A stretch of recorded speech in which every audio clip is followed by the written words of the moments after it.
ప్రభుత్వంలోకి వచ్చిన తర్వాత రేవంత్ రెడ్డి గారు ఒక మాట మాట్లాడారు. ఏందంటే ఆర్టీసీ నాయకులంటే వారియర్సు, ఆర్టీసీ కార్మికులకు కాలిలో ముళ్ళు గుచ్చుకుంటే నేను నోటితో తీస్తా అని చెప్పి రేవంత్ రెడ్డి గారు చెప్పినటువంటి సందర్భం.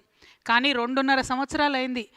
వారి గుండెల్లో గాయమవుతున్నా కూడా కాంగ్రెస్ ప్రభుత్వం కనీసం కన్ను తిప్పి కూడా చూడనటువంటి పరిస్థితి ఇవాళ ఆర్టీసీలో ఉన్నది. ఆర్టీసీ కార్మికులు పెరిగినటువంటి పని ఒత్తిడితోని ఏదైతే మహాలక్ష్మి పథకం పెట్టారో దాంతోని ఆక్యుపెన్సీ రేషియో 2-3 పెరగడం జరిగింది. దానితోని పని ఒత్తిడి పెరిగింది. సాధారణంగా 6 నుంచి 8 గంటలు చేస్తేనే లేబర్ చట్టాలు మరి బ్రేక్ ఇవ్వాలని చెప్తారు. కానీ ఆర్టీసీ కార్మికులకు మాత్రం 16 నుంచి 18 గంటలు పని చేపిస్తూ వారి శ్రమను దోచుకుంటున్నది కాంగ్రెస్ ప్రభుత్వం తప్పితే వారిని ఆదుకునేటటువంటి ఆలోచన చేయడం లేదు. ఆ శ్రమ దోపిడీ విధానాన్ని మేము తీవ్రంగా వ్యతిరేకిస్తున్నాం.